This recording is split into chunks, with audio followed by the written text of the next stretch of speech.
வாழ்த்தி வரவேற்கிறேன். நாம் இந்த நாளிலே தியானித்து வருகிற வசனம் ஏசாயா தீர்க்கதரிசன புத்தகத்தில் 35ஆம் அதிகாரம் 1ஆம் வசனம். வனாந்தரமும் வறண்ட நிலமும் மகிழ்ந்து கடுவழி கழித்து புஷ்பத்தை போல செழிக்கும். சரி, இந்த வசனத்தை நாம் தியானிக்கிறோம். கடந்த கிழமை நாம் பார்க்கும் பொழுது ஏசாயா 44:3 படி வறண்ட நிலத்தின் மேல் ஆறுகளை உண்டாக்குவேன் என்று அந்த வசனம் சொல்லுகிறது. இதை அடிப்படையாக கொண்டு ஆதியாமத்தின் புத்தகத்திலே நாம் பார்த்தோம் என்னவென்று சொன்னால் 2ஆம் அதிகாரம் 11-12 வசனங்களை வாசிக்கும் நாங்கள் பார்க்குறோம். எப்படின்னா அந்த இடத்துல 6 வருது, அது 4ஆக பிரிகிறது. எங்க அந்த ஆற்றுக்கு பேர் பைசோன் என்றும் அது ஆவிலா தேசம் முழுவதும் சுற்றி ஓடும் என்று சொல்லியும் அந்த இடத்துல என்ன விளையும்? பொன் விளையும் அப்படின்ட்டு நாம் பொன் விளைகிறதை குறித்தும் பொன்னின் காரியங்களை குறித்து நாம் பார்த்தோம். இந்த நாளிலே அதுக்கு அடுத்த வசனத்தில் போட்டிருக்கு எப்படின்னா அந்த பொன் என்னதான்? நல்லது. அப்படி தானே? எப்படி போட்டிருக்கு? நல்லது அப்படின்னு போட்டிருக்கோம். அருமையான கர்த்தருடைய பிள்ளை, அன்பான தேவஜனமே, அப்படியா இருந்த பேதுரு இதை குறித்து எழுதும் பொழுது எழுதினார் எப்படின்னா, அழிந்து போகிற பொன் அக்கினினாலே சோதிக்கப்படுகிறது போல அதிற்கும் மேலான உங்கள் விசுவாசம் சோதிக்கப்பட்டு என்னது? மகிமையும் கனமும் உண்டாகும் அப்படின்னாரு. அப்போ விசுவாசம்தான் அந்த பொன் என்று சொல்லப்படுகிறது. அதேவேளை நாம் பார்க்கும் பொழுது அது விலையேற பெற வேண்டியதாக இருக்கிறது. அது எப்போ விலையேற்றப்படுகிறது அப்படின்னா சோதிக்கப்படுகிறது போது தான் அது விலையேற்றப்படுகிறது. அருமையான கர்த்தருடைய பிள்ளை, அன்பான தேவஜனமே, ஆனால் நாம் வேதத்தில் பார்க்கும் பொழுது யோபு இவ்விதமாக சொல்லுகிறார், நான் போகிற வழியை அவர் அறிவார், அவர் என்னை சோதித்த பிறகுதான் நான் பொன்னாக விளங்குவேன் என்று சொல்லுகிறார். இந்த இடத்துல ஒரு பெரிய கேள்வி ஒன்று இருக்குது. எப்படின்னு சொன்னால், யோபுடைய வளர்ச்சி, அவனுடைய அந்த ஆண்டவரோடு கூட இருக்கிற அந்த தன்மை என்ன அப்படின்னு நான் பார்க்குறேன். இப்போ நம்ம எல்லாருக்கும் தெரியும் என்னன்னு சொன்னால், பிசாசு தான் யாரை சோதிக்கிறது? யோபுவை சோதிக்கிறான். அப்படி தானே? பிசாசு தான் யோபுவை சோதிக்கிறான் அப்படின்னு. ஆனால் யோபு ஒரு காரியத்தை சொல்லுகிறான், என்ன தெரியுமா? அவர் என்னை சோதித்த பின்பு. அப்படியா இருந்தால் ஆண்டவர் என்னை சோதிக்கிறார் என்று சொல்லுகிறானே அப்படின்னும் போது நான் இவ்விதமாக அதை பார்க்கிறேன். எப்படின்னா ஆண்டவர் தெரியாமல் என் வாழ்க்கையில் ஒன்றும் வராது. ஆனால் இந்த சோதனை வேளையிலே நான் எப்படி செயல்படுகிறேன் என்பதை ஆண்டவர் சோதிக்கிறார். ஏனென்றால் கனி கொடுக்க முடியாத ஒரு காலத்திலே தான் போய் ஆண்டவர் என்ன செய்கிறாரு? அத்திப்பழங்கள் இல்லாத காலம் என்கிறது தேவனுக்கு தெரியும். ஆனால் அந்த நேரத்தில் போய் என்ன செய்கிறாரு? அத்திப்பழம் இருக்கிறதா என்று தேடுகிறார். அதுபோல இப்படிப்பட்ட சோதனையான போராட்டமான நேரங்களிலே ஆண்டவர் என்னை சோதிக்கிறார் என்கிற ஒரு அறிவோடு கூட, உன்னத அறிவோடு கூட அவன் பேசியிருக்கலாம் என்று நான் நினைக்கிறேன். அருமையான கர்த்தருடைய பிள்ளை, அன்பான தேவஜனமே, அதாவது நாம் தெரிந்து கொள்ள வேண்டிய ஒன்று இருக்குமே, ஆனால் ஆண்டவரை அறியாமல் தேவ பிள்ளைகளுக்கு ஒருபோதும் எந்த சோதனையும் வருகிறது இல்லை. ஏனென்றால் திராணிக்கு மேலாக சோதிக்கப்படுகிறதற்கு அவர் ஒருபோதும் என்ன செய்கிறது இல்லை? இடம் கொடுக்கிறதும் இல்லை என்று சொல்லியும், பொல்லாங்கால் சோதிக்கிறவர் அல்ல என்று சொல்லியும் வேதம் நமக்கு தெளிவாக சொல்லுகிறது. அப்படி அந்த தேவன் அனுமதித்து தான் ஒரு காரியத்தை செய்கிறார். நாம் பார்க்கும் பொழுது லூக்கா எழுதின நற்செய்தி நூல் 22ஆம் அதிகாரம் 31-32 வசனங்களை வாசிக்கும் நாங்கள் பார்க்கிறோம். ஆண்டவர் கேட்கிறார். யாரு? இந்த பிசாசு கேட்குற ஆண்டவர்கிட்ட, எப்படின்னா, நான் உம்முடைய சீசர்கள்லாம் கொஞ்சம் சோதிக்க போகிறேன்.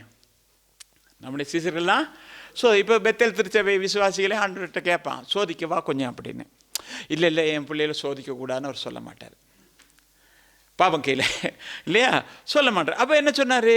சோதிக்கிறதுக்கு நான் கேட்டால் நான் என்ன செஞ்சிட்டேன்? கொடுத்துட்டு பாருங்க. பின்னும் கர்த்தர் சீமோனே இதோ கோதுமையை சுலகினால் புடைக்கிறது போல சாத்தான் உங்களை புடைக்கிறதற்கு உத்தரவு கேட்டுக்கொண்டான். நானோ உன் விசுவாசம் ஒளிந்து போகாதபடிக்கு உனக்காக அவர் கொடுத்துட்டாரு. கொடுத்துட்டு என்ன செய்கிறாரு? ஜெபிக்கிறாரு. எதுக்காக ஜெபிக்கிறாரு? என் புள்ள விசுவாசம் தளர்ந்துட போயிடக்கூடாது, என் புள்ள விசுவாசத்தில் பலம் பெறணும் அப்படின்னு அவர் ஜெபிக்கிறார். அப்படியா இருந்தால் இந்த சோதனையை பற்றி இயேசுக்கு எப்படி தெரியும் அப்படின்னு சொல்கிறத விட இயேசு இந்த சோதனையில் எப்படி அனுபவித்தார் என்று சொல்லி நாம் பார்க்கணும். இயேசு எப்படி சோதனை வந்துச்சு இயேசுக்கு அப்படின்னா நம்ம என்ன சொல்லுவோம்? 40 நாள் அவர் ஃபாஸ்டிங் இருந்தார். இருந்ததுக்கு பிறகு என்ன நடந்துச்சு? அவருக்கு சோதனை. அவர் அங்கிருந்து வந்தவரை ஞான ஸ்நானம் எடுத்ததுக்கு பிறகு ஆவியானவரை கூட்டிட்டு போறாரு. எங்க கூட்டிட்டு போறாரு? வனாந்தரத்துக்கு கூட்டிட்டு போறாரு. எதுக்காக கூட்டிட்டு போறாரு? உபவாசம் பண்ணி ஜெபிக்கிறதுக்காக ஒண்ணு. ரெண்டாவது, அவர் இந்த 40 நாள் என்ன செய்யணும்னா பிசாசினால் சோதிக்கப்படும். ஒரு நேரம் இல்லை, ஒரு நேரம் வந்து அப்பமாக்குங்க அப்படி இப்படி எல்லாம் சொல்லலை, 40 நாளும் சோதிச்சிருக்கிறான். வாசிங்க அந்த வசனத்தை. இயேசு பரிசுத்த ஆவியினால் நிறைந்தவராய் யோர்தானை விட்டு திரும்பி ஆவியானவராலே வனாந்தரத்துக்கு கொண்டு போகப்பட்டு 40 நாள் பிசாசினால் சோதிக்கப்பட்டார். போதும். என்னது? என்ன செஞ்சிருக்காரு? 40 நாள் சோதிக்கப்பட்டிருக்கிறார். இந்த உபவாசம் இருந்து ஜெபிக்கும் போது நீங்கள் பார்த்துருப்பீங்க. எப்படின்னா, இந்த உபவாசம் இருந்து ஜெபிக்கும் போது தான் ஊரில் இல்லாதெல்லாம் தலையில் வரும். எல்லாம் நமக்கு தேவையானது தேவையில்லாதெல்லாம் அப்போ தான் யோசனை வரும். இது இப்படி செய்யலாமா அப்படி செய்யலாமா செஞ்சுருக்கலாமே எல்லாம் எப்போ வரும்? சும்மா இருங்க, அது வரவே வராது. எப்போ உபவாசம் பண்ணி ஜெபிக்கிறீங்களோ, கர்த்தரோடு இருக்கணும்னு நினைக்கிறோம், அந்த நேரம் தான் இதெல்லாம் தலையில் வந்து அப்படியே கும்மி. ஏன் தெரியுமா? அந்த உபவாசத்தையே இல்லாமக்கிறதுக்கு. இப்போ என்னது? 40 நாள் காலையில் வருவான், அன்றைக்கு வருவான், வந்து ஏதாவது ஒன்று சொல்லியிருப்பான். நமக்கு 3 காரியங்களை கர்த்தரங்க தெளிவுபடுத்தினார். அப்போ இதெல்லாம் சொல்லி இருந்த அதனால தான் வேதம் சொல்லுகிறது எப்படின்னா, ஆதலால் சோதிக்கப்படுகிற நமக்கும் அவர் உதவி செய்ய வல்லவராக. எபிரேயர் புத்தகத்தில் 2ஆம் அதிகாரம் 18ஆம் வசனத்தில், ஆதலால் அவர் தாமே சோதிக்கப்பட்டு பாடுபட்டதினாலே சோதிக்கப்படுகிற நமக்கும் அவர் உதவி செய்ய வல்லவராக இருக்கிறார். அப்போ சும்மா இல்லை, ஏற்கனவே இப்போ நாம் ஒரு காரியத்தில் நாம் அந்த அனுபவம் இருந்தால் தான் என்ன செய்யலாம்? மற்றவங்களுக்கு அந்த அனுபவத்தை கொடுக்கலாம். அப்படி தேவகுமாரனாக இருந்தாலும் சோதனைகளை மேற்கொள்ள வேண்டியதாக இருந்தது. எனவே தான் அவர் சொல்லும்போது சொன்னார், நான் இந்த உலகத்தை ஜெயித்தேன், நீங்களும் ஜெயம் கொள்ளுங்க. நீங்கள் ஜெயம் கொள்வீர்கள், ஆனால் நான் ஜெயித்து என் பிதாவின் வலது பார்சத்திலே வீட்டு இருக்கிறது போல நீங்களும் அங்கே இருக்க உங்களுக்கு என்ன செய்வேன். அப்போ இந்த உலகத்தில் நமக்கு என்ன செய்யுதுன்னு சொன்னால் சோதனைகள் இருக்கிறது. அப்போ கர்த்தர் சோதிப்பாரா அப்படின்னா கர்த்தர் சோதிக்கிற விதங்கள் இருக்கிறது. நீங்கள் பார்த்தீங்கன்னு சொன்னால் ஆதியாகமத்தின் புத்தகத்தில் 22ஆம் அதிகாரம் 1ஆம் வசனத்தை வாசிங்க. இந்த காரியங்கள் நடந்த பின்பு தேவன் ஆபிரகாமை சோதித்தார். எப்படியெனில் அவர் அவனை நோக்கி. இந்த காரியங்கள் நடந்த பிறகு கர்த்தர் என்ன செஞ்சார்? ஆபிரகாமை சோதித்தார். எல்லாருக்கும் நமக்கு என்ன தெரியும்? ஆபிரகாமை கூப்பிட்டு, ஆபிரகாமே உன் புத்திரனும் உன் சேஷ்ட புத்திரனுமாகிய ஈசாக்கை கொண்டு போய் எனக்கு என்ன செய், பலி கொடு அப்படின்னாரு அப்படின்னு சொல்லி நமக்கு தெரியும். இதில் என்ன சொன்னார் அப்படின்னு சொன்னால், இப்போ நீ என் வார்த்தைக்கு கீழ்ப்படுகிறவனாக இருக்கிற, ஏன்னா என் மேலே நீ என்ன செஞ்சிருக்க? அன்புள்ளவனாக இருக்கிற. வேதத்தை நாம் பார்க்கும் பொழுது, யோவானில் எழுதும் பொழுது, ஒருவன் என் வசனத்தை கேட்டு அதை கை கொண்டிருப்பானே ஆனால் அவன் என் மேல் அன்பாக இருக்கிறான், நாங்கள் அவனோடு கூட வந்து வாசம் பண்ணும். இப்படி தானே வசனம் இருக்குது. அப்படியா இருந்தா ஆபிரகாம் எப்படி இந்த அன்பை வெளிப்படுத்துகிறான் என்று சொல்லி பார்க்கும் பொழுது, நான் சில காரியத்தை நான் எங்கேயும் கேட்கல, என்னுடைய இதன்படி நான் பார்த்தேன். எப்படின்னா, ஆண்டவர் ஆபிரகாமை கூப்பிட்டு யாரோட கூப்பிட்டாரு? லோத்து, தேராகு, சாராள், அப்படி தானே வந்தாங்க. வந்த உடனே தேராகு முடிஞ்சு இப்போ லோத்தும் ஆபிரகாமும் இருக்கிறாங்க. 2 பேரும் இருக்கும்போது ஆண்டவர் லோத்துவையும் பிரிச்சுட்டார். பிரிச்சுட்டு இப்போ என்ன, இவங்க 2 பேர் தான் இருக்கிறாங்க. இவங்க 2 பேர் இருக்கும்போது போகிற இடத்துலெல்லாம் ஆபிரகாம் சாராள் என்ன சொல்லுவான்? என் மனைவின்னு சொல்ல மாட்டான், என் சகோதரின்னு தான் போவான். அவன் சொன்னதும் பொய் கிடையாது, அது உண்மை. ஏன் தெரியுமா? ஆபிரகாம் தான் எனக்கும் தகப்பன், இந்த தேராவுக்கு தான் தகப்பன் எனக்கும், அதே வேளையில் சாராவுக்கு தகப்பன். தாய் தான் வித்தியாசம், வேற ஒன்றும் பொய் இல்லை. ஆனால் என்ன தெரியுமா, இதே சொல்லிக்கிட்டு இருந்தான். அபிமெலேக்கு பார்த்த உடனே சொல்லிட்டா இது நம்ம சகோதரி தான் அப்படின்ட்டான் இல்லையா? இப்போ அப்படியே சொல்லி சொல்லி சொல்லி என்ன போய்கிட்டே இருக்கான். இப்போ என்னடா இவன் வாழ்க்கையில் நீங்கள் பார்த்தீங்கன்னு சொன்னால், இப்படி போகிற வாழ்க்கையில் இன்னொரு இடத்துல 5 பிள்ளைகளுக்கு தகப்பனாக இருக்கிறான். எப்படி ஆடு மேய்க்க போகிறேன்ட்டு தேராக எங்கே ஆபிரகாம் எங்கே போயிட்டான்? கேத்துரால் வீட்டுக்கு போயிட்டான். கேத்துரால் வீட்டுக்கு போனவன் என்ன செய்யலை? சாராளுக்கு இதை பற்றி என்ன செய்யலை? ஒரு வார்த்தையும் சொல்லலை.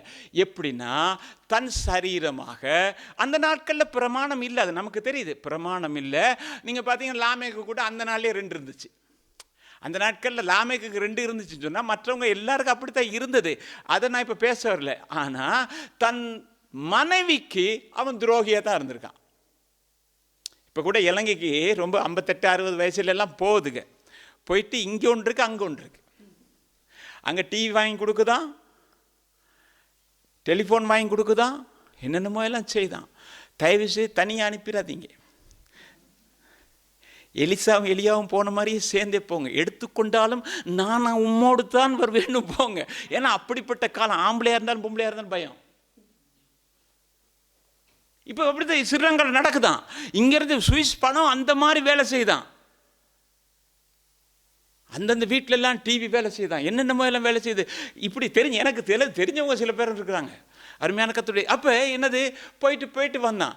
இப்போ என்ன நடக்கிற? கர்த்தர் பார்க்கிறாரு, இவன் மனுஷிக்கு உண்மை இல்லாதவன், இவனை இப்போ கொஞ்சம் சோதித்து பார்ப்போம் அப்படின்னு சொல்லிட்டு சாராள்கிட்ட போயிட்டு பேசுகிறாரு. எப்படி பேசுகிறாரு சொன்னால், சாராளே நீ ஆபிரகாமுக்கு கேத்துரால கொஞ்சம் சொல்லு அப்படின்னு. இவன் என்ன செஞ்சுருக்கணும்? சாராளை பார்த்து சொல்லியிருக்கணும், சாராளம்மா நான் ஒரு பிழை செஞ்சிட்டேன். என்ன செஞ்சிட்டேன்? ஒரு பிழை செஞ்சிட்டேன். உனக்கிட்ட இதை சொன்னால் நீ கொந்தளிப்புன்னு எனக்கு நல்லா தெரியும். சாராள் பொல்லாதாள், போட்டு அமத்தில் வீட்டை விட்டே அனுப்பிடுவா. அப்படி தானே செஞ்சா? அப்போ இவகிட்ட பேசுகிறதே பயன்தானே. அப்போ சொல்லியிருக்கணும், நீ என்ன மன்னிச்சிரு, நான் தெரியாமல் ஒரு தவறு செஞ்சிட்டேன். கேத்துரால்னு இப்படி அதுக்கு 5 பிள்ளைங்க இருக்குது, நாம் கொண்டாந்து வேணா அதை வச்சுக்கணும் ஒரு வார்த்தை சொல்லியிருக்கலாம் தானே. இவன் அதுவும் சொல்லலை, அமைதியாக இருக்கிறான். அமைதியாக இருந்தோன்னே இஸ்மவேலும் பிறந்தான். வீட்டுக்குள்ளே பிரச்சனை நடந்தது. இப்போ தான் கர்த்தர் பார்க்குறாரு தெரியுமா, அங்கே அவளுக்கும் உண்மை இல்லை, எனக்கும் உண்மை இல்லை. ஒரே ஒரு காரியம் செஞ்சேன், என்ன தெரியுமா?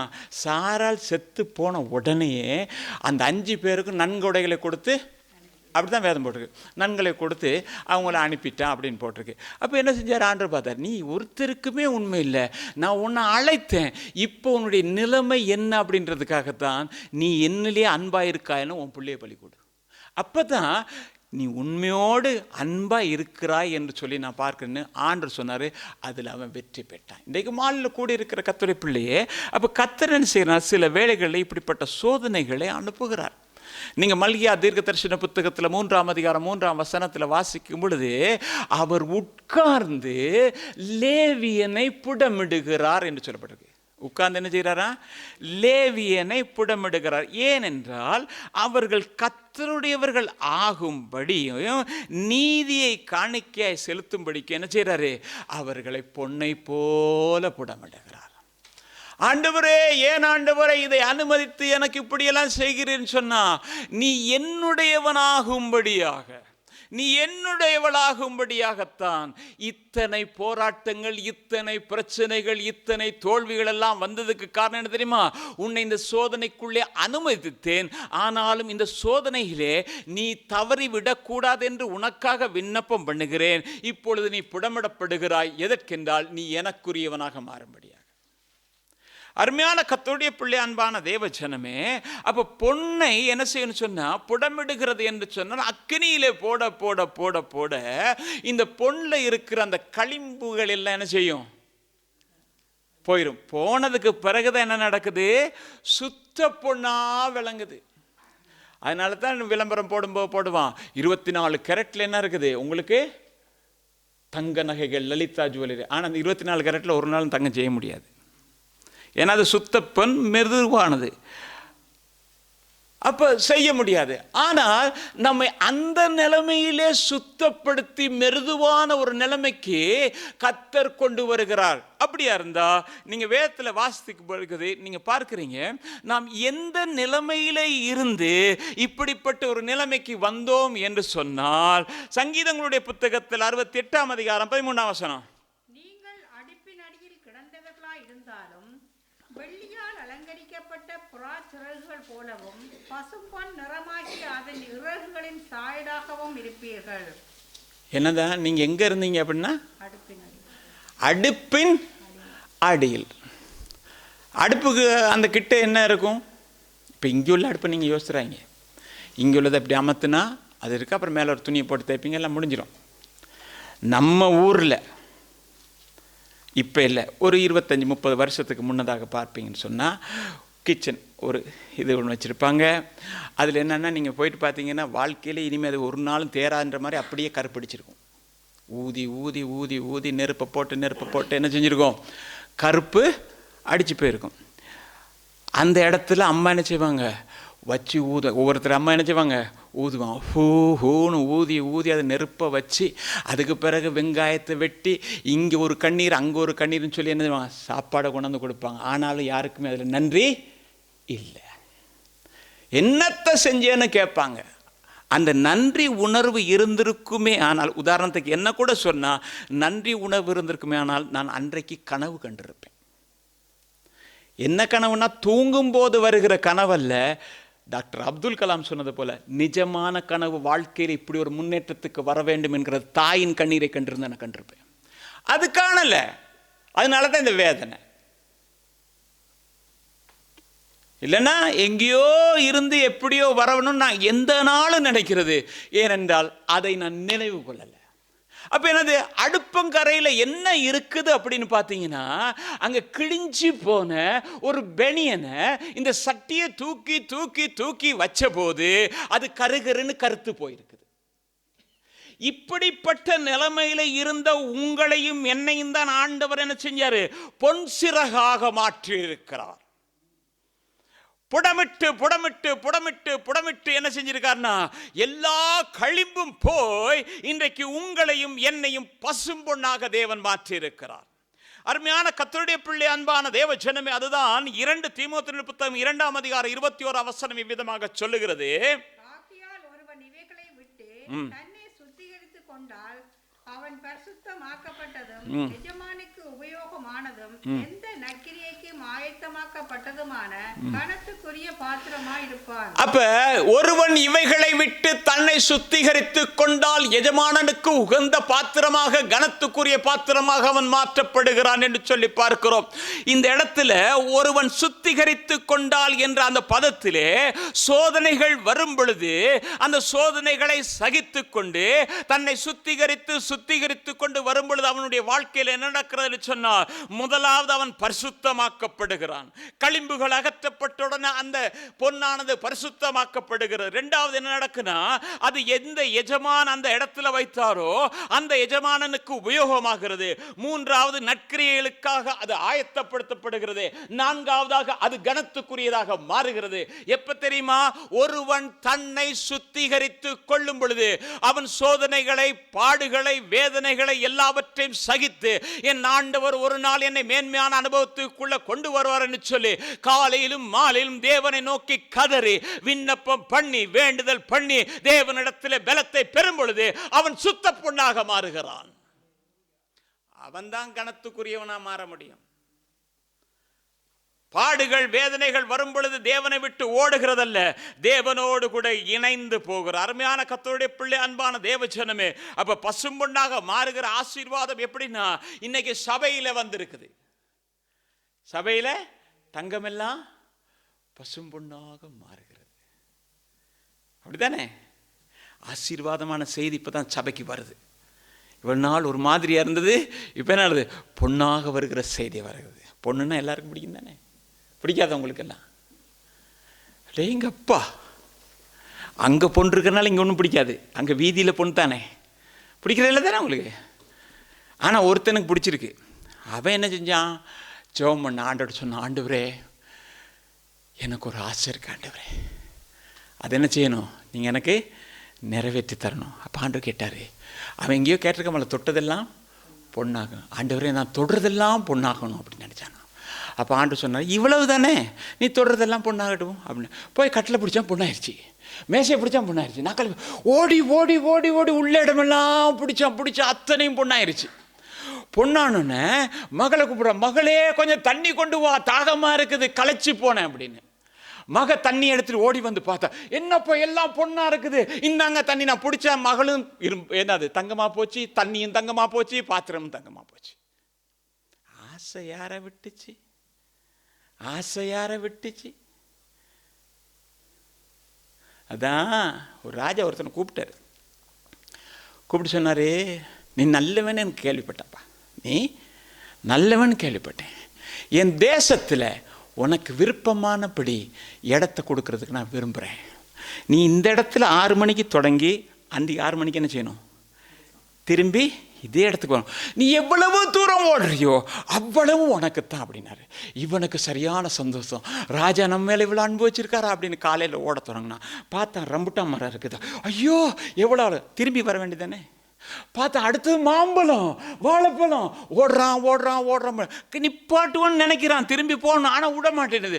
ஓடி ஓடி ஓடி ஓடி போகிறான். கடைசியில் வருவோம் அப்படின்னு திரும்போது அங்கே பார்த்தா அண்ணாசி அப்படியே மனத்தோடு வருது. கொஞ்சம் ஓடுவோன்னு நினச்சா அங்கே விழுந்தா செத்து போனான். ஓடணும், பிரயாசப்படணும், சம்பாதிக்கணும். அதை எப்படி நான் அனுபவிக்கிறதுக்கு ஏதுவாக நம்முடைய வாழ்க்கையை அமைக்கணும். 1. 2வது, அதன் மூலமாக மற்றவருடைய தேவைகளை சந்திக்கிறதுக்கும் தேவனை திருப்திப்படுத்தத்தக்கதாக தேவனுக்கென்று நேரங்களை ஒதுக்கவும் நாம் ஆயத்தமாக இருக்கணும். அது இல்லாமல் காலையிலும் வேலை, மாலையிலும் வேலை, எல்லாம் வேலை. இப்போ காற்றுள்ள போதே தூற்றிக்கொள்ளணும், அப்புறமேல யூனிவர்சிட்டியில் தான் இருக்கணும். சம்பாதிக்க கூடாது என்று சொல்லவில்லை, சம்பாதிக்கணும். சும்மா கூட நல்ல சம்பாதிக்க, நல்லா உடுத்தணும், நல்லா சாப்பிடணும், நல்ல ரெஸ்டாரண்ட் போகணும், நல்லா எல்லாம் செய்யுங்க. ஆனால் தேவனுக்கென்று ஒதுக்கப்பட வேண்டிய நேரத்தை ஒதுக்கி பழகுங்க. தேவை வரும்போது தேவனிடத்திலே வருகிறது அல்ல, தேவனோடு கூட அன்பாய் நடக்க நம்ம ஒப்பு கொடுக்கணும். அவர் ஆண்டவர் நம்மகிட்ட எதை எதிர்பார்க்கல, சீமோனே என்னே அன்பாய் இருக்கிறாயா என்று தான் கேட்டார்.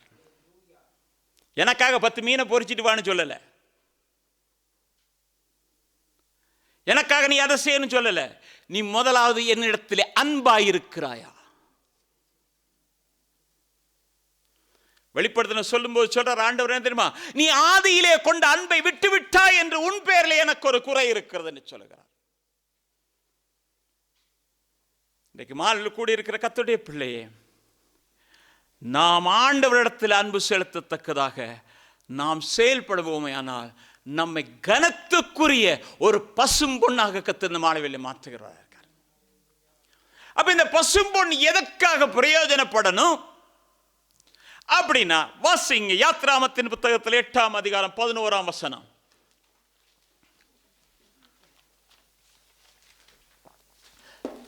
அவர்கள் நடுவில் நான் வாசம் பண்ண எனக்கு ஒரு பரிசுத்த ஸ்தலத்தை உண்டாக்குவாயாக. 25:8 வரைக்கும் வாசி. அவர்கள் நடுவிலே நான் வாசம் பண்ண எனக்கு ஒரு பரிசுத்த ஸ்தலத்தை உண்டாக்குவார்களாக. போதும். அவர்கள் நடுவிலே நான் வாசம் பண்ண எனக்கு ஒரு பரிசுத்த ஸ்தலத்தை உண்டாக்குவாயாக. 25ஆம் அதிகாரம் 9ஆம் வசனம் 10, 11 வாசிங்க. நான் உனக்கு காண்பிக்கும் வாசஸ்தலத்தின் மாதிரியின் படியும் அதனுடைய எல்லா தட்டுமுட்டுகளின் மாதிரியின் படியும் அதை செய்வீர்களாக. சீத்தி மரத்தினால் ஒரு பட்டியை பண்ண கடவர்கள். அதன் நீளம் 2.5 முழமும் அதன் அகலம் 1.5 முழமும் அதன் உயரம் 1.5 முழமுமாய் இருப்பதாக. அதை எங்கும் பசும் பொன் தகட்டாக மூடுவாயாக. நீ அதன் உட்புறத்தையும் வெளிப்புறத்தையும் அதனால் மூடி அதன் மேல் சுற்றிலும் பொன்னினால் திறனையே உண்டாக்கி அதற்கு 4 பொன் வளையல்களை இல்ல போதும் போதும். இப்ப ஆண்டவர் மோசையை கூப்பிட்டாரு. மோசையை கூப்பிட்டு எங்கே கூப்பிட்டு போனார்? மலையில் கூப்பிட்டு போனார். கூப்பிட்டு போய் ஒரு மேகம் மூடினது, அப்படி தானே? மேகம் மூடினது. அந்த மேகம் மூடின போது மோசே அங்கே 40 நாள் உட்கார்ந்துட்டார். இரவும் பகலும் 40 நாள் உட்கார்ந்து இருந்த போது ஆண்டவர் மோசேக்கு சொன்னாரு, நான் வாசம் பண்ணும்படியாக, என் ஜனத்தோடு நான் இருக்கும்படியாக எனக்கு ஒரு வாசஸ்தலத்தை உண்டு பண்ணுவாயாக. அருமையான கர்த்தருடைய பிள்ளை, அன்பான தேவ ஜனமே, நமக்கு இந்த வாசஸ்தலத்தை குறித்த ஒரு தெளிவு நமக்கு இருக்கிறது. எப்படி என்றால், பாளையத்திலே ஒரு இடத்தை தெரிந்து கொண்டு அந்த பாளையத்திலே ஆசரிப்பு கூடாரம் நிறுவப்படும் பொழுது அங்கே ஒரு வாசல் இருக்கும். அந்த வாசல் வழியாகத்தான் எல்லாரும் வரணும்.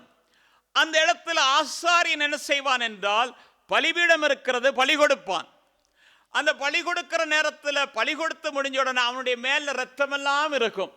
அதுக்கு பிறகு ஒரு தொட்டி இருக்கிறது, வெண்கல தொட்டி இருக்கிறது. அந்த வெண்கல தொட்டியில என்ன செய்ய வேண்டும் என்று சொன்னால், தன்னை சுத்திகரித்துக் கொள்ள வேண்டும்.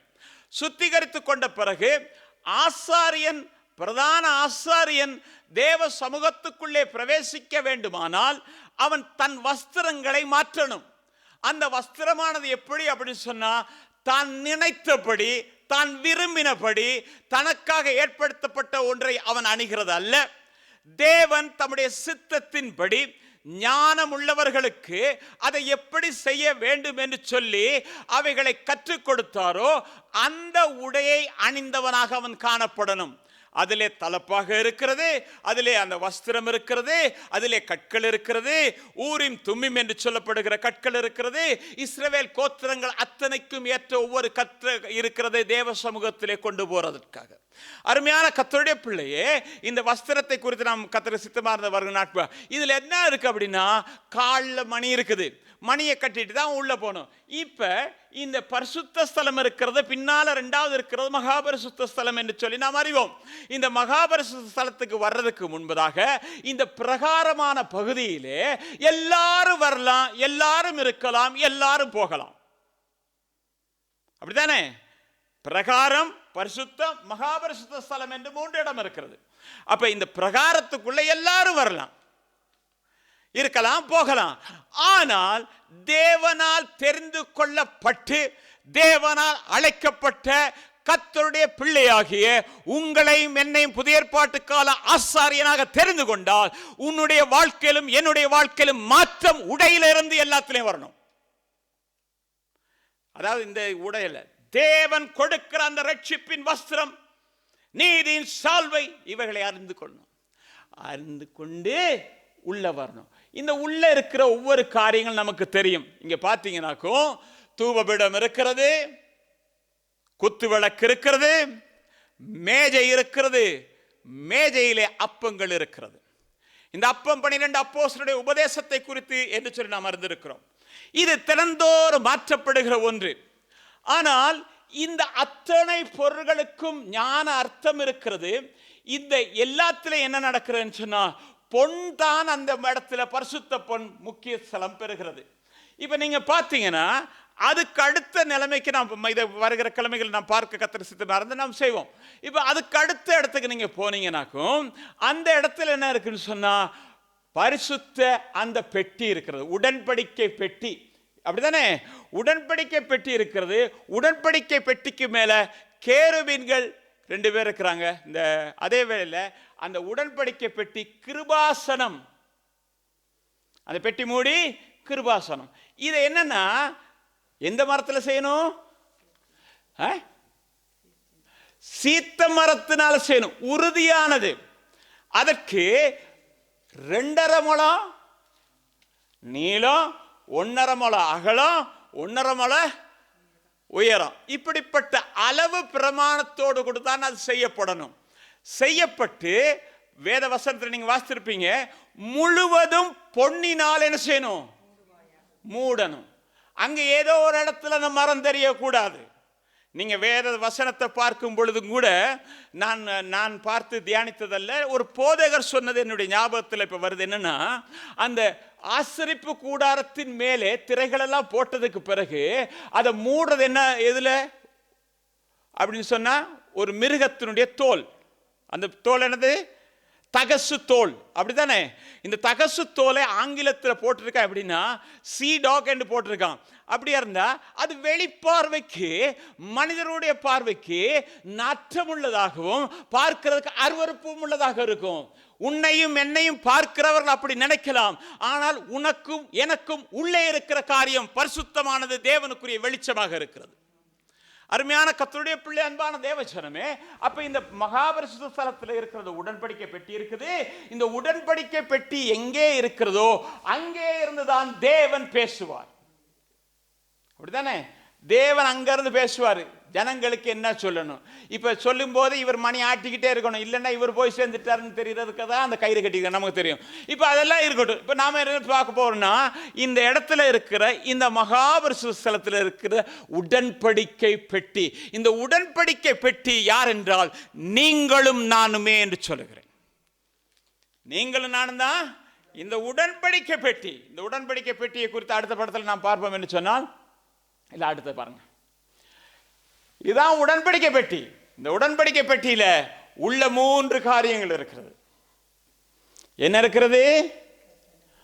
கற்பனை பலகை இருக்கிறது. அதேவேளை அங்க என்ன இருக்குது? மண்ணா வைக்கப்பட்ட பொற்பாத்திரம் இருக்கிறது. அடுத்தது என்ன இருக்குது? துளிர்த்த கோல் இருக்கிறது. இப்ப இந்த கற்பனை பலகை நமக்கு எல்லாரும் தெரியும். மோசே மலையில போய் உட்கார்ந்து அழுது ஜெபம் பண்ணியிருப்பான். பாவம், அங்கிருந்து வந்ததுக்காக இவன் பட்னியா கிடக்கிறான். மேல இருந்து ஆண்டவருடைய கற்பனையை என்ன செஞ்சிட்டான்? இது எப்படி வந்ததுன்னா வாசிங்க, யாத்திராமம் 32:15-16. பின்பு மோசே மலையிலிருந்து இறங்கினான். சாட்சி பலகைகள் 2 அவன் கையில் இருந்தது. அந்த பலகைகள் இருபுறமும் எழுதப்பட்டிருந்தது. அவைகள் இந்த பக்கத்திலும் அந்த பக்கத்திலும் எழுதப்பட்டிருந்தது. அந்த பலகைகள் தேவனால் செய்யப்பட்டதாயும் அவைகளிலே பதிந்த எழுத்து தேவனால் எழுதப்பட்ட எழுத்துமாய் இருந்தது. பாருங்க, மனிதனுடைய கைவேலை அல்லாத ஒரு காரியத்தை கர்த்தர் செய்திருந்தார். தேவனால் செய்யப்பட்ட பலகை, தேவன் எழுதினது, தம்முடைய ஜனத்துக்கென்று கொடுக்கப்பட்டது. அருமையான கர்த்தருடைய பிள்ளை, அன்பான தேவ ஜனமே, அந்த பலகையில நமக்கு கட்டளைகள், பிரமாணங்கள் கொடுக்கப்பட்டது. அதை தவிர்த்து மோசேயால் 437 என்னமோ ஒரு கணக்குல சில கட்டளைகள் கொடுக்கப்பட்டிருக்கிறது என்று சொல்லி நாம் பார்க்கிறோம். அப்ப இந்த கட்டளைகளை எல்லாம் எடுத்துக்கிட்டு வர்றான். இன்றைக்கும் கூட உலகத்திலே இப்ப புது புது ஆராதனைகள் எல்லாம் இருக்குதான். அன்பின் நாட்களில் கேள்விப்பட்ட விசேஷித்த துதி ஆராதனைகள் எல்லாம் நடக்கிறது. அது எப்படி அப்படின்னா மேகத்துக்குள்ளே போகிறது. வெளியில ஒண்ணுமே தெரியாது. அங்க போய் இருட்டில இருந்து ஆடுவோம், கொண்டாடுவோம், பாடுவோம், எல்லாம் ஆட்டுங்க அப்பா, அடே அபிஷேகத்தினால இருக்கான். ஆனா மலையில மேகத்திலிருந்து வெளியில் வரும்போது என்ன இல்லை தெரியுமா? கற்பனை பலகை இல்லை. இவன் உள்ள போய் இருந்து வெளியில வரும்போது என்ன கொண்டாரான்? பலகையை கொண்டாரான். இது ஆடுவோம் கொண்டா அப்பா. அந்த ஆராதனை ஒண்ணு பார்த்தனே, என்ன அபிஷேகமான ஆராதனை. எங்க எங்க இல்லை, இங்க.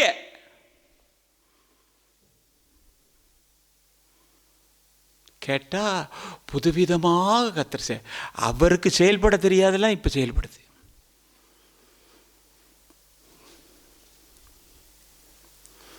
அப்ப என்னது? தேவனால் எழுதப்பட்டதை இவன் வாங்கிட்டு வர்றான். வாங்கிட்டு இவன் போய் அங்க இருக்கிறான். இடையில ஒருத்தர் சும்மா கிடக்கிறான். யாரு? யோசுவா இருக்கிறான். இவன் இறங்கி வரும்பொழுது அங்கே கர்த்தர் சொல்லிட்டாரு, நீ கொண்டு வந்த ஜனம் தன்னை கெடுத்து கொண்டிருக்கிறதப்பா என்று சொன்னார். அப்படித்தானே? சீக்கிரமா இறங்கி போ. வர்றான். வந்தா யோசுவாட்ட கேட்குறான், யோசுவா என்னப்பா? அது அவ குரலும் இல்லை. இது என்னது? ஒரு விதமான ஆராதனை. அதுதான் கண்ணுக்குட்டி ஆராதனை. இப்போ நடக்கிற ஆராதனை எல்லாம் என்ன ஆராதனை? ஆடுவோம் பாடுவோம்.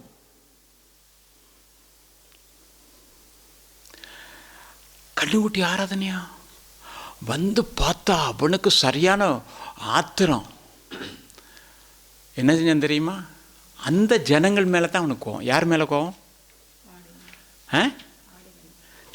எகிப்திலிருந்து கூட்டிகிட்டு வந்த தன் ஜனங்கள் கோபன்றதுக்காக இவன் என்ன தெரியுமா செஞ்சான்? கர்த்தர் மேலா எழுதி கொடுத்த அந்த கற்பனை பலகை என்னதான் என்ன? அந்த கோபம், அந்த வெறி உடைக்கப்பட்ட. அருமையான கர்த்தருடைய பிள்ளை, அன்பான தேவச்சனமே, இன்றைக்கும் கூட கர்த்தர் உனக்கு கொடுத்த கற்பனை பலகையை நீ உடைத்து போட்டிருப்பாய் என்று சொன்னால் ஆண்டவர் ஒரு காரியம் சொல்கிறார். எப்படி தெரியுமா? எரேமியா 31:3 வாசிங்க. சரிம்மா, யாத்திரா அதை எடுத்துருந்தா வாசிடுங்களே. யாத்திரா 32:19 ஒரு வாசிட்டு வாசிங்க. அவன் பாளையத்துக்கு சமீபித்து அந்த கன்றுக்குட்டியையும் நடனத்தையும் கண்டபோது மோசே கோபம் மூண்டவனாகி தன் கையிலே இருந்த பலகைகளை மலையின் அடியிலே எறிந்து உடைத்து போட்டு உடைச்சிட்டான். இப்போ இப்படி உடைச்சிருந்த ஆண்டவர் என்ன சொல்றாரு? எரேமியா தீர்க்கதரிசன புத்தகம் 31:33 அந்நாட்களுக்கு பிற்பாடு நான் இஸ்ரவேல் குடும்பத்தோடு பண்ண போகிற உடன்படிக்கையாவது, நான் என் நியாய பிரமாணத்தை அவர்கள் உள்ளத்திலே வைத்து அதை அவர்கள் இருதயத்திலே எழுதி நான் அவர்கள் தேவனாய் இருப்பேன், அவர்கள் என் ஜனமாய் இருப்பார்கள் என்று கர்த்தர் சொல்லுகிறார். என்னது? நான் ஒரு உடன்படிக்கை பண்ணி என் உடன்படிக்கையோடு கூட அவர்கள் இருதயத்தில் நான் எழுத போகிறேன். எதை எழுத போகிறேன்? என்னுடைய கற்பனைகளை. மோசைக்கு ஆண்டவர் சொன்னார், நீ மறுபடியும் இணைத்துட்டு வா, நான் எழுதுறேன்னு. அதே மாதிரி ஆண்டவர் சொல்றாரு, அந்நாட்களுக்கு பிறகு நான் இஸ்ரவேல் ஜனங்களுடைய இருதயத்தில் நான் எழுதுவேன். எழுத வேண்டுமானால் என்ன நடக்க வேண்டும் என்று சொன்னால், கல்லான இருதயம் சதையான இருதயமாக மாற்றப்படும். அதையும் கர்த்தர் செய்வார். ஏனென்றால் இருதயத்தை மாற்ற வேலை கர்த்தர் வேலை தான். சவுல் மலையில ஏறி போகும்போது அவனுடைய இருதயம் மாற்றப்பட்டது. ஆவியானவர் ஆட்கொள்ள ஆரம்பித்தவுடனே ஆவியானவருக்கு இடம் கொடுக்க பழகணும். ஆவியானுடைய வழிநடத்தலுக்கு இடம் கொடுக்க பழகணும். அப்ப கரடான கல்லான அந்த சதையான இருதயமாக மாற்றும் போது தேவன் அதிலே புதிய பிரமாணத்தை எழுதுகிறார். எப்ப? முதலாவது ஒரு உடன்படிக்கை பண்ணணும். அந்த உடன்படிக்கை வேதத்தில் நாம் முதலாவது பார்க்கும் பொழுது பார்க்கிறோம், நீ எனக்கு முன்பதாக உத்தமனாயிரு. எனக்கு முன்பதாக உத்தமனாயிரு. உத்தமனாய் இருந்தால் தேவன் என்ன செய்கிறான்னா அதை எழுதுகிறார். அவர் உத்தமனோ இவர் உத்தமனோ, அவங்க உத்தமங்களா, எவர் உத்தம, நீ எனக்கு முன்பதாக உத்தமனாயிரு. ஆண்டவர் என்னை பார்த்து சொல்லுகிறது தான், நீ எனக்கு முன்பதாக உத்தமனாயிரு. என்னுடைய கற்பனைகளை நான் உன் இருதயத்தில் எழுதுறதுக்கு. அருமையான கர்த்தருடைய பிள்ளை, அன்பான தேவச்சனமே, அப்ப கற்பனை பலகை பார்த்துட்டோம். இப்ப அங்க வச்சிருக்கிற காரியங்களை கொஞ்சம் வேகமாக பார்ப்போம். எபிரேயர் புத்தகத்தில் 9:4 வாசிங்க. அதனே பொன்னால் செய்யப்பட்ட தூபகலசமும் இருந்தது. அந்த பெட்டியிலே மன்னா வைக்கப்பட்ட பொற்பாத்திரம் இருந்தது. இதன் போது பார்த்துருப்போம். அதுக்கு பிறகு துளைத்த கோல். அப்ப அது என்னது? மன்னா வைக்கப்பட்ட பொற்பாத்திரம் இருந்தது. கற்பனை பலகை இருந்தது. இங்க என்னன்னா பொற்பாத்திரம் இருந்தது. அருமையான கர்த்தருடைய பிள்ளை, அன்பான தேவ ஜனமே, நீங்க பார்த்தீங்கன்னா இந்த பொற்பாத்திரத்திலே மன்னா வைக்கப்பட்டது என்று போடப்பட்டிருக்கிறது. இந்த மன்னாவை குறித்து நாம் பார்க்கும் பொழுது இஸ்ரவேல் ஜனங்கள் கேட்டபோது ஆண்டவர் இந்த மன்னாவை கொடுத்தார்.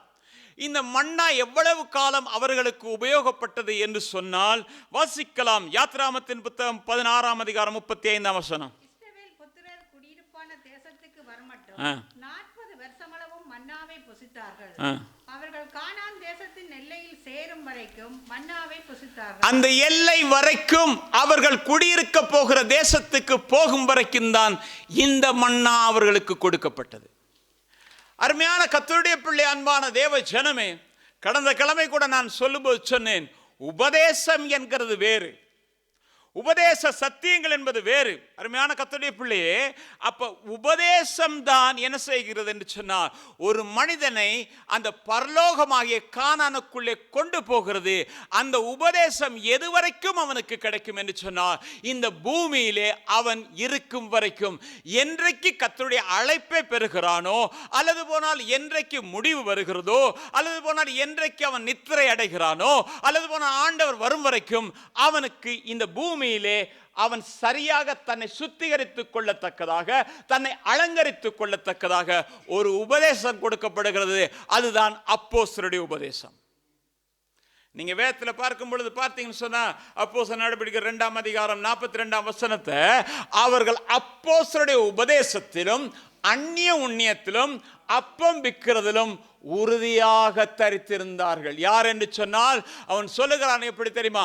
மாறுபாடு உள்ள இந்த சந்ததியை விட்டு விலகி நீங்கள் உங்களை ரட்சித்துக் கொள்ளுங்கள் என்று சொன்னபோது இருதயத்திலே குத்துண்டவர்களாகி நாங்கள் என்ன செய்ய வேண்டும் என்று கேட்டு மனம் திரும்பி ஞான ஸ்நானம் பெற்றவர்கள் அன்றைக்கு ஒன்று கூடின போது அவர்கள் அப்போஸ்தலருடைய உபதேசத்திலும் அந்நிய உண்ணியத்திலும் அப்பம் விற்கிறதிலும் உறுதியாயிருந்தார்கள். அருமையான கர்த்தருடைய பிள்ளை, அன்பான தேவஜனமே, கேட்கிற இடமெல்லாம் கர்த்தருடைய வார்த்தை கிடைக்கிறது, கேட்கிற இடமெல்லாம் வித்தியாசமாக இல்லை. இந்த இடத்திலும் கூட தேவனுடைய வார்த்தைக்கு விரோதமான எந்த காரியத்தை பிரசங்கம் பண்ணினாலும் உடனடியாக ஒரு விசுவாசி கேட்கணும், இது வேதத்துக்கும் நீங்க சொல்றதுக்கு முரணானது என்று சொல்ல. சில வேளைகளில் ஒரு ஒரு ஒரு என்ன அலங்கரிப்புக்காக அந்த வசனத்தில் சில காரியத்தை சொன்னாலும் அதனுடைய ஆழ்த்தத்துவம் என்ன என்பதை சத்தியம் இருக்கிறதா என்று சொல்லி பார்க்கணும்.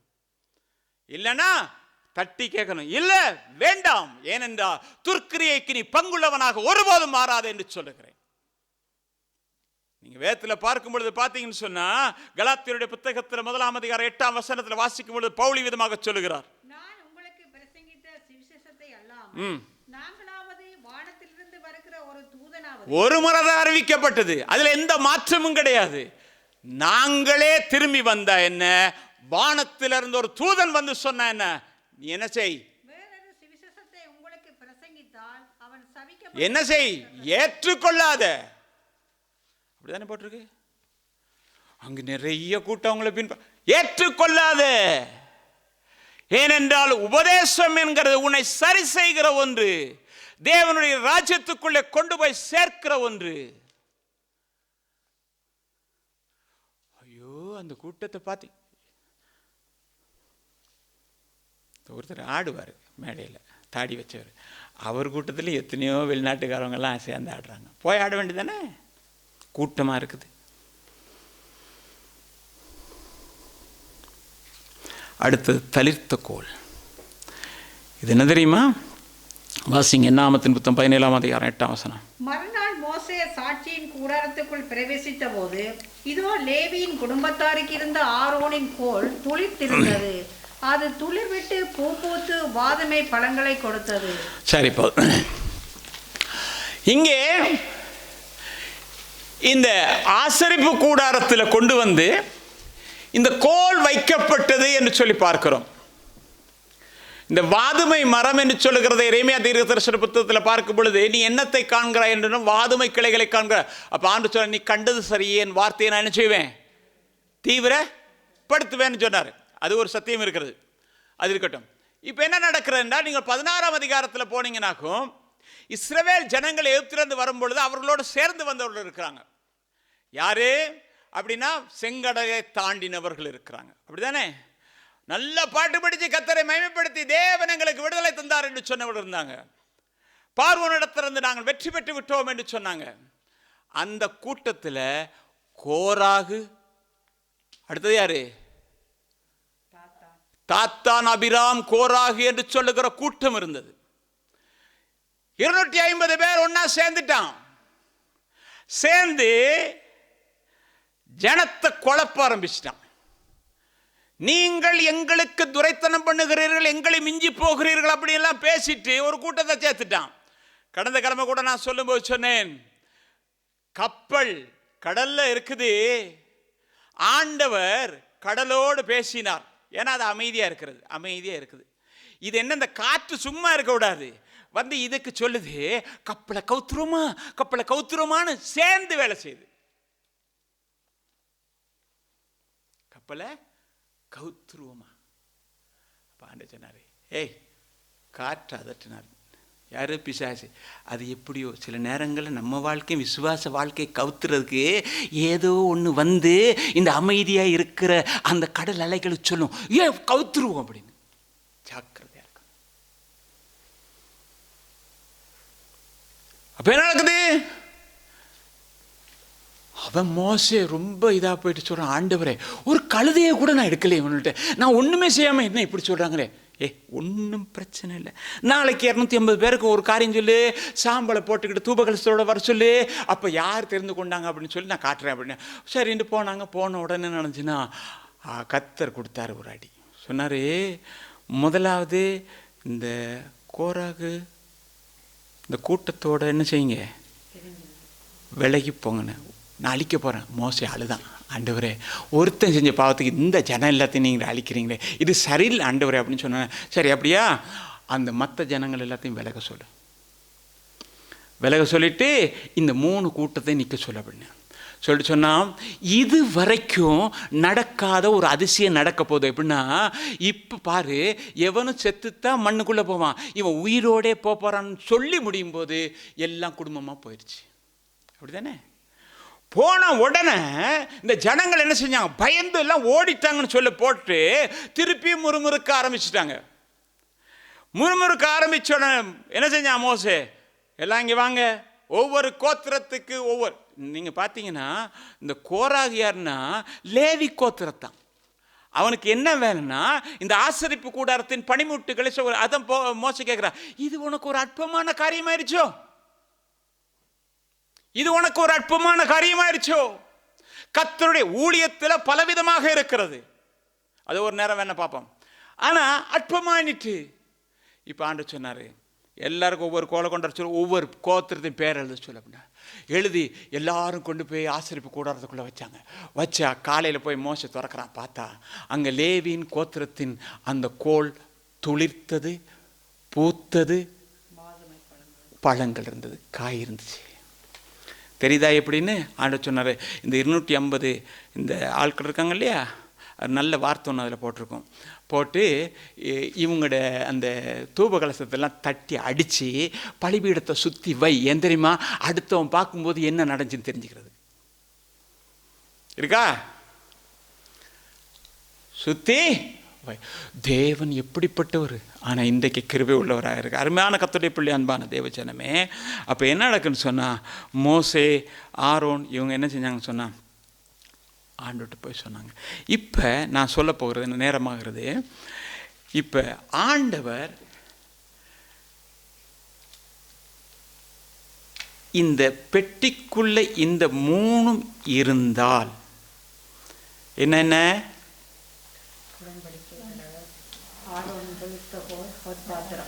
இருந்தால் தேவன் என்ன ஆசீர்வாதங்களை வைத்திருக்கிறார் நான் சொல்றேன். வாசிங்க 1 சாமுவேல் புத்தகத்தில் 6ஆம் அதிகாரம் 16ஆம் வசனம் 19.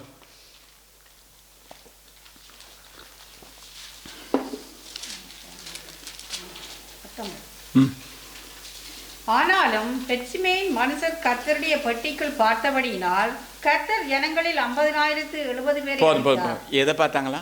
உடன்படிக்கை பெட்டிக்குள்ள.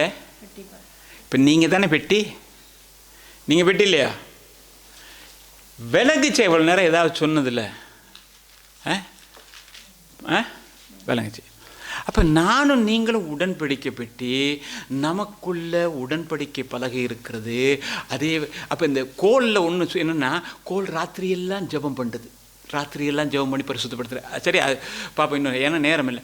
அப்போ இது இருக்குது, எங்கே மண்ணா வடிக்கப்பட்ட பொற்பாத்திரம் கோலெல்லாம் உள்ளுக்கு இருக்குது. இப்போ நானும் நீங்கள் தான் இந்த உடன்படிக்கை பெட்டி.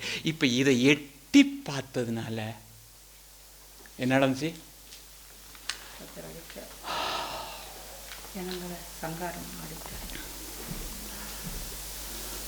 மெனு பிளான் வாசிக்க வருவானோ, வந்தா நான் சொல் வந்த பாரு ஏபிசி எல்லாம் வாசிக்கிறேன் அப்படின்னு. ஏபிசி. அப்பொழுது கர்த்தர் ஜனங்களை பெரிய சங்காரம் வந்துச்சு. எப்போ? எட்டிப்ப. இன்னைக்கு நீ கவலைப்படாத. உன் குடும்பத்தை பற்றி, உன் பிள்ளைகளை பற்றி, உன் இனஜனத்தை பற்றி எட்டி பார்த்து ஒரு மாதிரி பேசுகிறான்னு நினைக்காத.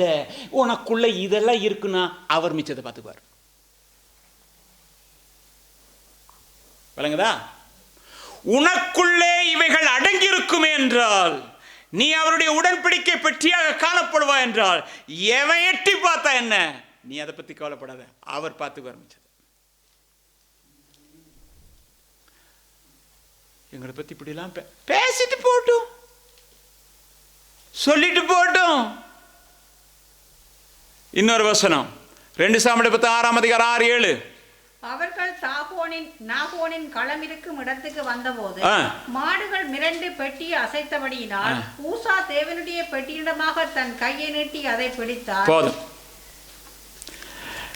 பெட்டியை தொடறதுக்கு கை நீட்டினோன்னு ஒரே அடி. உனக்கு விரோதமாக, உன் குடும்பத்துக்கு விரோதமாக, தொழிலுக்கு விரோதமாக, பிள்ளைகளுக்கு விரோதமாக, சரீரத்துக்கு விரோதமாக எந்த ஒரு காரியம் முன்னெடுக்கப்பட்டு நடந்தாலும் நீ கலங்காத. கர்த்தர் பார்க்கிறார். பெட்டியை தொட முடியாது. பெட்டியை தொடணும் நினைச்சவன கர்த்தர் போட்டார். கர்த்தர் நினைச்சாரு, நீங்க பெட்டியா மாறுங்க. ஒருவன் தன்னை சுத்திகரித்து கொண்டால் தேவனுக்கேற்ற கனமுள்ள பாத்திரமாக மாறும் பொழுது அந்த பெட்டியாக நீ மாறணும்னு சொன்னா உன்னை தொட முடியாது. வேலை செய்யற இடத்துல உன்னை தொட முடியாது. உன் பக்கத்து வீட்டுக்காரன் உன்னை தொட முடியாது. உனக்கு விரோதமாக எவனுமே உன்னை தொட முடியாது. ஏனென்றால் நீ தேவனுடைய பெட்டி, தேவனுடைய கரம் அவர்களுக்கு விரோதமாக இருக்கும் என்று இந்த மாலைவேளை சொல்லுகிறேன். நாம மாறணும். நம்ம எல்லாரும் எழுந்து ஒப்பு கொடுக்க நேரம் ஆயிடுச்சு.